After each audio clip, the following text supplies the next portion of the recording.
na tayo ng 7, 8, 9, 10 o'clock na. Yun lang natin yung mga masakan na lang sa masakan.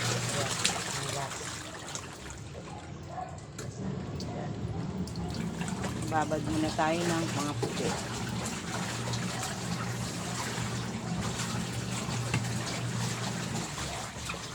Para hindi nangungutim ang ating mga puti. Tapos na rin tayo magbili ng mga basahan. Tapos na rin.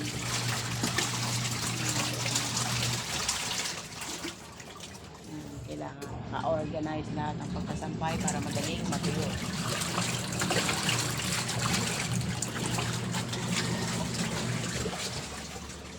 Tapos silang diligan.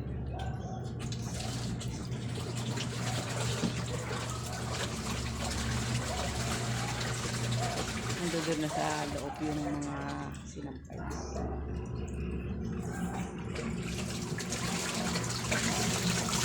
Tapos ayos din natin yung mga hanger para hindi nababali. Mga lang hanger. Ayan. Ayan. Naka-organize lahat.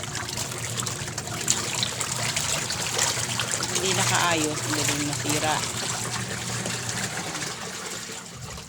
Tapusin lang natin yan. Tapos na. Tama na yan. Diba? Paano guys? Nababa na tayo. Magluluto naman tayo ng pagkain. Ganyan talaga ang nanay.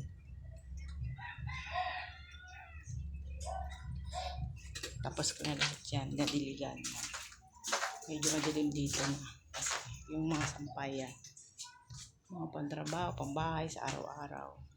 Hindi pa ako nakalinis dito.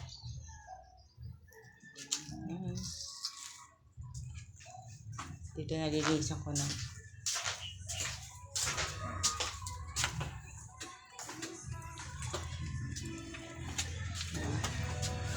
Kailangan sila bigyan ng panahon para masisigla sila, malinis, parang tao lang din, kailangan malinis, malusog, diba? Ganyan yan. Yan, diba? Masasaya na sila. Paano guys? Good morning, have a nice day. Happy Sunday. Dapat pahinga, di ba? Okay, bye.